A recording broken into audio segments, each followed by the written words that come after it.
Good morning and welcome to Behind the Curtain, where we examine the astrology signs of the famous and the infamous to find out what they show the world and what they hide. I'm Erick Klambara with the extraordinary astrologer Francis Dunnery, and this is Behind the Curtain.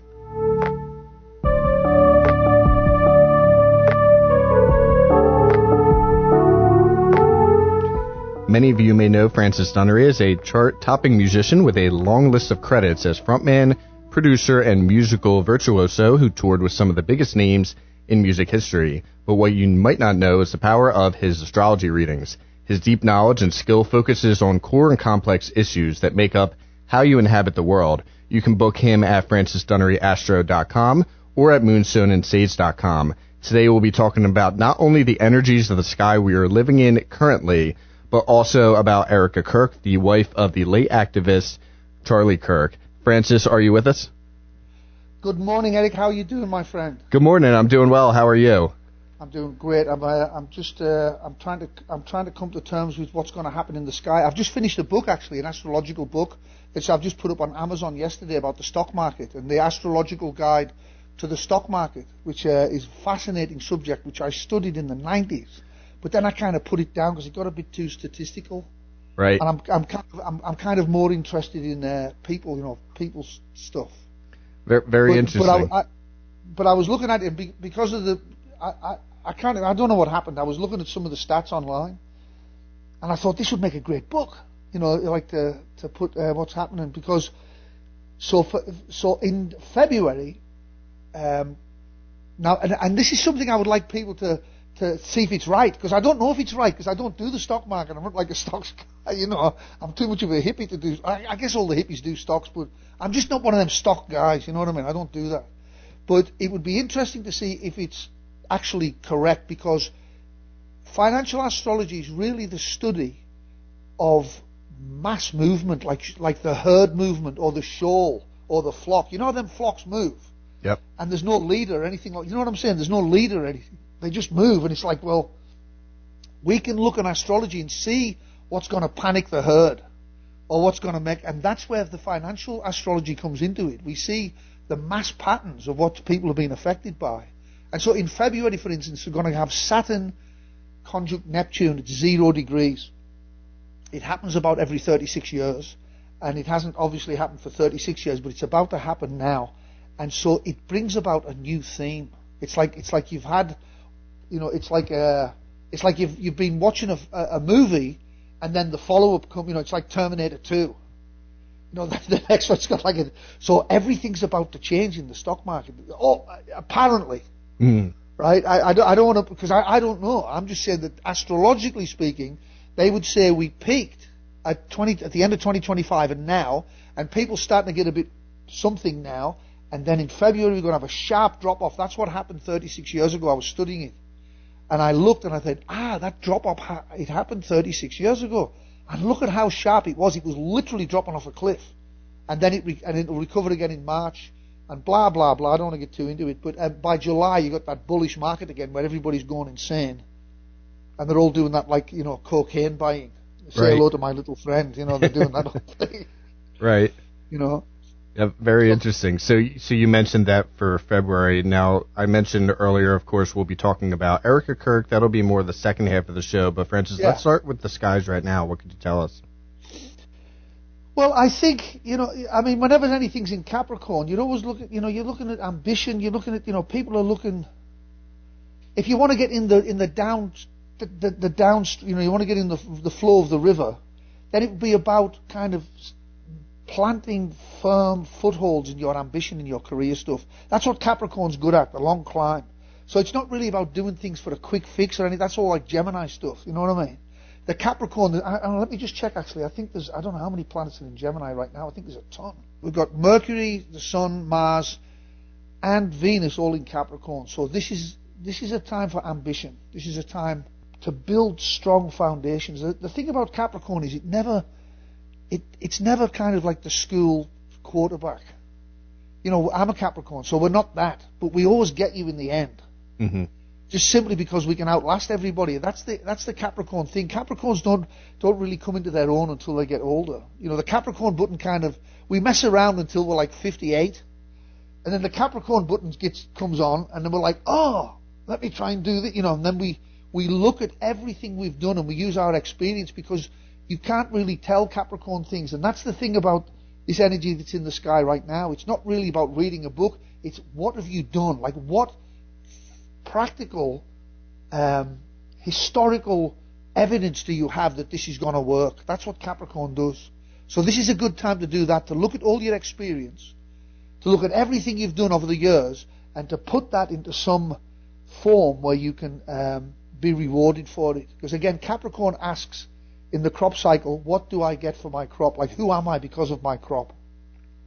We've done all the crop cycle, we grew the seeds, we planted it, we did the blah, blah, blah, we chopped it all down, we sowed, But now that I've sold it all, and now that I've distributed my crop, who am I because of my crop? Am I important? This is all Capricorn stuff. So this is a time for people to do that. Of course, Pluto's still in Aquarius, causing havoc with the revolution.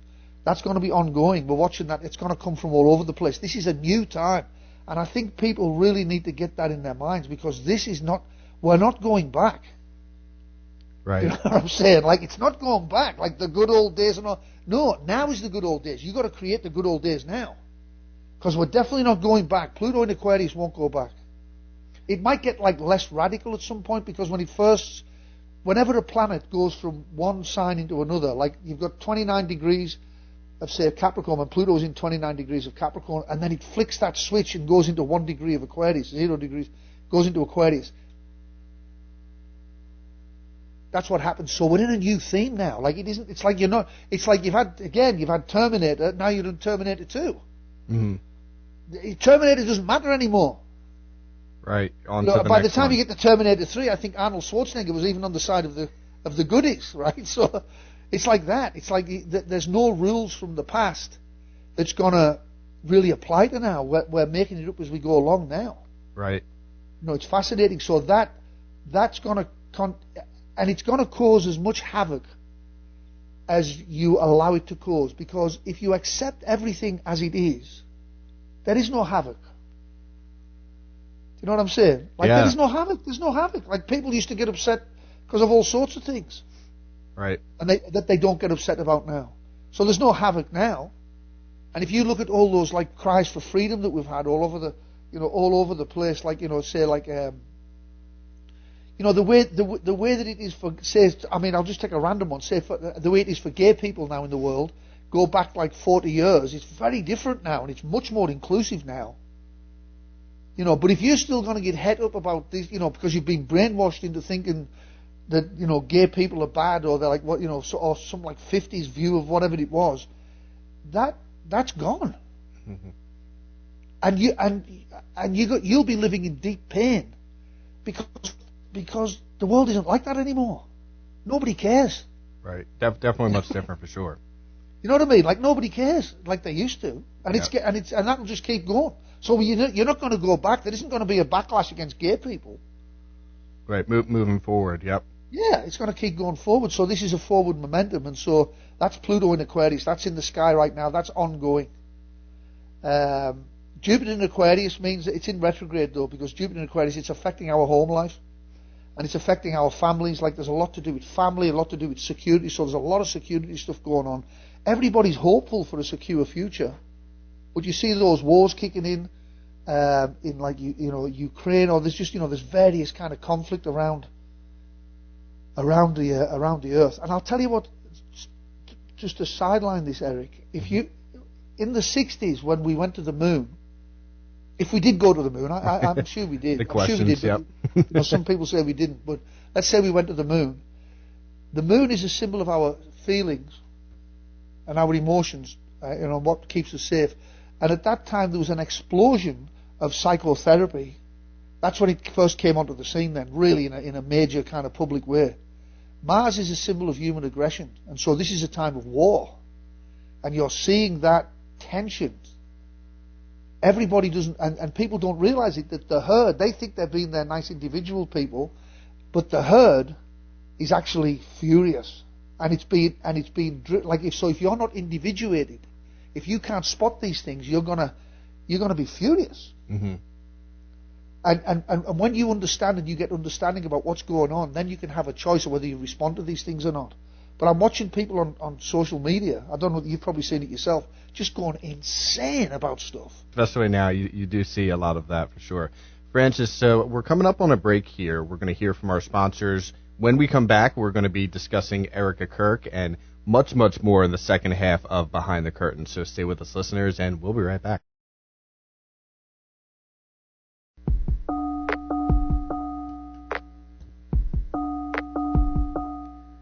And welcome back to Behind the Curtain here on WCHE. I'm Erick Klambara with astrologer Francis Dunnery.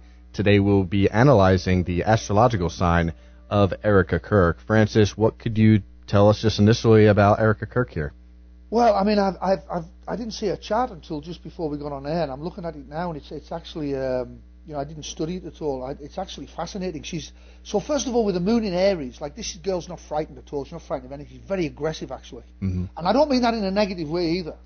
She's very, so she's definitely got fight in it. If you go up against Erika, she's going to come at you, right? And I don't know anything about the girl, and even politically, I don't care anything or what she stands for like that.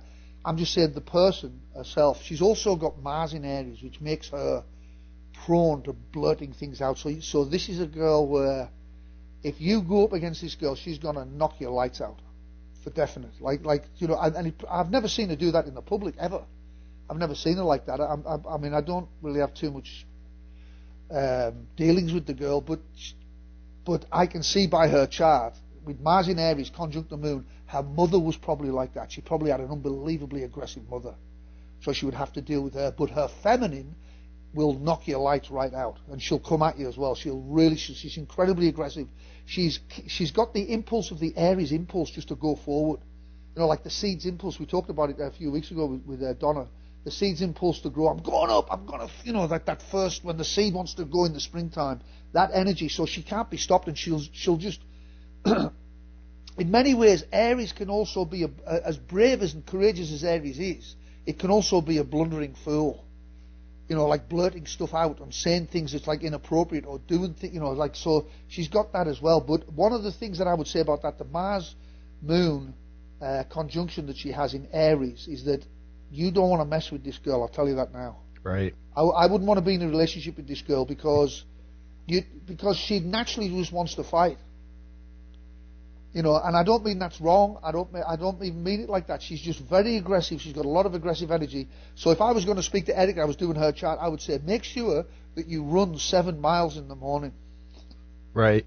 Well, at least. And you can, to your point, I think that she's been described, and I think this kind of falls under her sign as well, like intense, emotionally deep. Would you consider those some traits? She's got that, but that's her Scorpio stuff. Yeah, no, I mean, it's all in the same bag. You'll see, it all goes together in the same bag, so you'll see elements of that. But her Scorpio stuff, again, which we'll get to in a second, is interesting.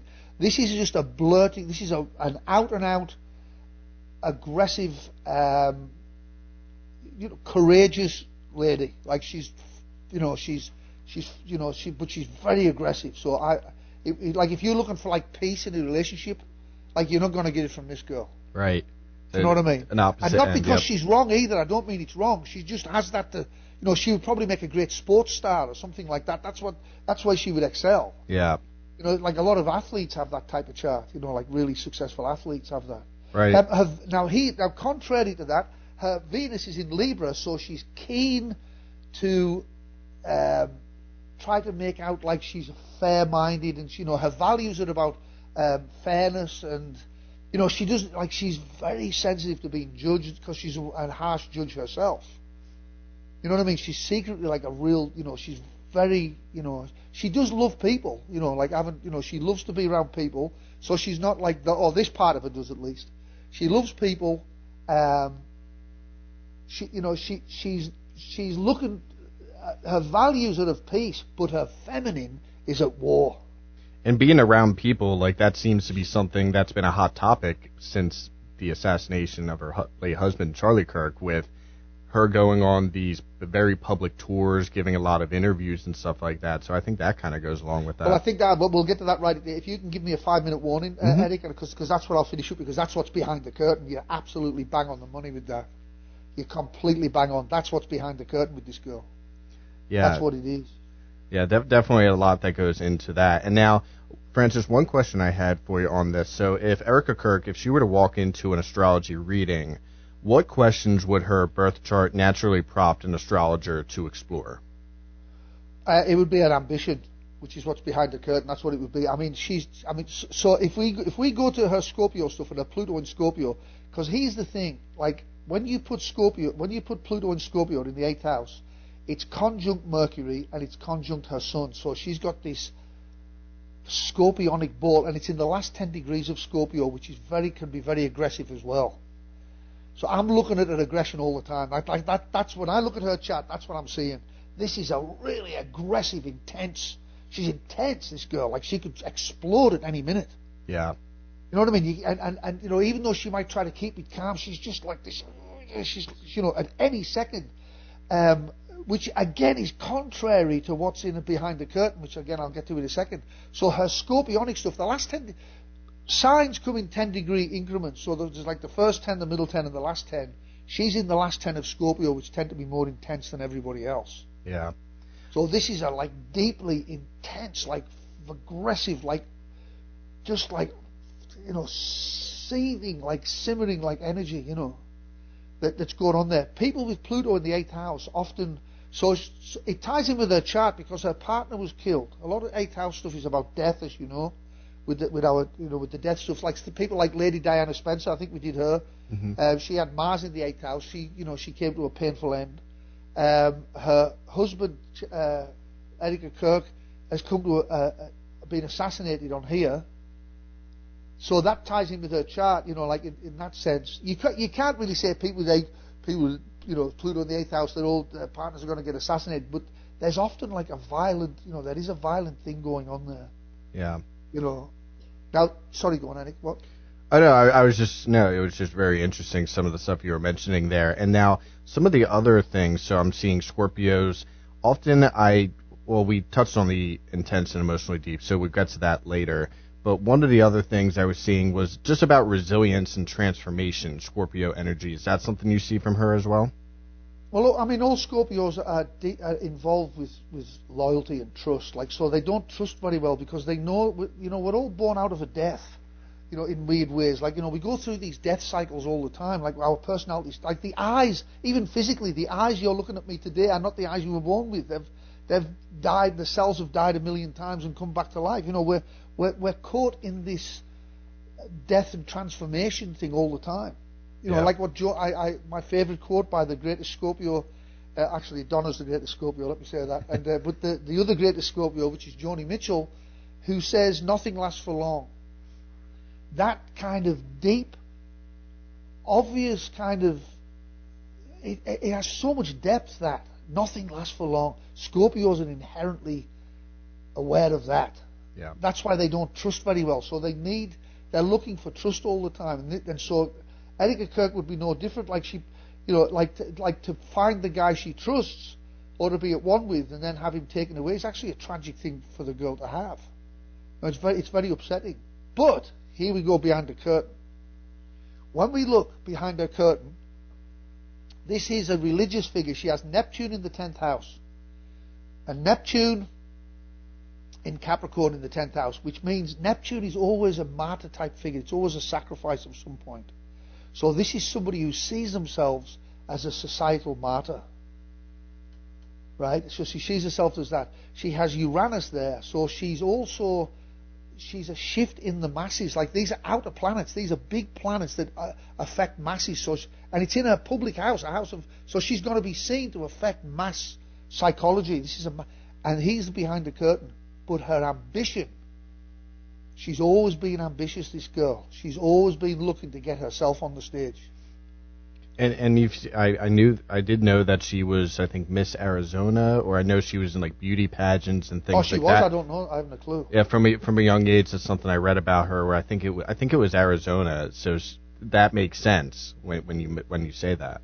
She's frighteningly ambitious, and she will be at some point. She will be. And probably she's like a Mother Teresa type figure. Mother Teresa had the same thing. It's that kind of martyr thing where, you've always got to ask, like when we talk about the reality, like, was Mother Teresa like a really nice girl who helped the sick and the starving and the poor and the needy and all that, or was she the best marketing advertisement for the Catholic Church ever had? Mm-hmm. You've got to ask yourself that. Was she a really, like a cold advertising machine? And I think the point on ambition too, because I read that she, days after the assassination, she became the head of his organization, that Turning Point organization, and so I think that goes with the ambition point as well, just diving right into it. Right, and almost like as if that thing didn't happen. Now she's got a chance to be on the stage. It's really interesting to know as well, Eric, that ambition always runs, it always correlates to an unrecognized childhood. That's what, when you see those deeply ambitious people, you get those kind of like CEOs of companies, they're just 18, 19 hours a day and they're going at it. It's because they weren't recognized as children for their individuality, and so they look to be recognized in the world. They try to fulfill what they didn't get. So this is somebody on her astrological chart who wasn't recognized by her mother. And her mother was probably a martyr, and her mother was probably religious and probably chastised her religiously. I don't know that, of course. I'm just saying, like, this is what the chart says. Or some relationship with, or she might have lost her mother early, or, there's some story, but it's caught up now with her ambition and being recognized. Yeah. So, you see what I'm saying? I do, yep. And so the beauty pageant is another one of that. She wants, you can tell from an early age, I didn't know she'd done that, but you can tell from an early age she's wanting recognition from somewhere. And so she marries Charlie Kirk. I don't think he was a very big deal back then when she married him. So I wouldn't say she married him for that, because he wasn't the Charlie Kirk we know back then. I think she just genuinely had some guy she was in a religious kind of relationship with. They were very religious, I think, weren't they? They were, yeah, very big Christians, yeah. Yep. And so she married him, probably for that reason. They're trying to do the nice thing and look nice. That's that Venus and Libra. Look at how nice we are and we're all good. But behind it is this blind ambition. And probably if you look at any of those religious guys who are out there preaching, they probably have the same thing. Like Jim Baker. Is it Baker or Baker? How do you pronounce it? I think Baker. I think Baker. Jim yep. Baker. And what was that other girl's name? Jessica Hahn or something, was it? I can't remember. It was an American thing, that. Yeah. See, we didn't have not that ringing a bell. But I remember seeing it. Yeah, I think it was Jessica Hahn, and he was caught up in an affair with her where he was like the big religious leader, and then like he was having affairs and blah blah blah. It's like, well, they probably all are. Right. It's hard to keep the devil off your back when you're trying to be that good. You know what I mean? Like it's just part of nature. But the reality of it is, this behind the curtain. We look at her and we go, the poor girl, which she is. I mean, she is. It's the same. It's that duality thing with Mother Teresa. Mother Teresa did help millions of starving kids and all that. But she was also an amazing, the best money-making tool that the Catholic Church ever had. Mm. You know what I mean? Like, so they exist in duality. This is the same thing. That poor girl who lost her husband, and them kids especially. I mean, I just think that's absolutely dreadful. Right, I really do. I feel really bad for the pair of them. Like in that way, it's awful. Yeah. But she just dropped that stuff and moved right onto the ambition. Yeah, and I saw she was doing like a book tour for his posthumous book and a few things like that. So it's just like right one thing to another, as you were mentioning. Yeah, and so that's what's behind the curtain. So we look at Erika, we see her as a martyr. And her name, like your name, means strong man. Hers name means strong woman. Mm-hmm. The word Erika, I think it means strong woman. So, and she probably is, and so she probably will be a world figure. This girl, she'll certainly be a national figure here, as a martyr, as a bringer of freedom. Like what she'll talk about the Uranus stuff. So she'll bring like enlightenment and freedom, but she's also deeply ambitious. Like deeply ambitious. This is a girl who wants to be president. Yeah. You can definitely sense that for sure. And, I didn't really know much about her until he had passed, but just hearing more about her and from what you're telling me, I can definitely sense that. And Francis, we have a couple more minutes left. Did you have anything else you just wanted to add to wrap up as far as Erika, the star signs? Well, I think one of the things is with Jupiter in Gemini, she's going to end up preaching hope and faith and hope. Jupiter is the spiritual planet, you could say, and it's in Gemini, so it's about communication. So this is somebody who's going to communicate hope. So again, it's that weird duality with the Mother Teresa thing. It's like she's not like, I don't think she's aware of her own weirdness or darkness or ambition in that way. And I'm not even saying it's bad. Mm-hmm. I'm just saying, we're fated to these lives that we live. She didn't choose to be like this. She's just found a way to express it. Yeah. And so she's going to be a preacher. But I would say, if I'm going to predict something, I would say you'll see a run for president from this girl at some point. It wouldn't surprise me at all. It just absolutely wouldn't surprise me at all. And I don't know whether she's Republican. They're Republican. Yeah, they're Republicans, right? Yes. Yep. Yeah. So I would say you got the Vance and the what they call a Spanish guy, Marco Rubio. You got them guys. I think they'll probably. But I think the one after that. Yeah. I think you might see Marco Rubio. It might be she's vice president or. But she's not going to stop this girl. She won't stop, and she will get to the top. Yeah, she kind of has inserted herself into that fold a little bit. So, Francis, as I mentioned, we are coming up on the show. Thank you so much for just all the valuable insight here. And for listeners, you can book an astrology reading with Francis. You can go to francis@francisdunneryastro.com or at moonstoneinsage.com. And Francis, thanks again for coming on today. Thank you, Eric. Have a great day, my friend. Thank you. We appreciate it. And listeners, you can check out the podcast right after the show at 953wcat.com, and we will see you next week.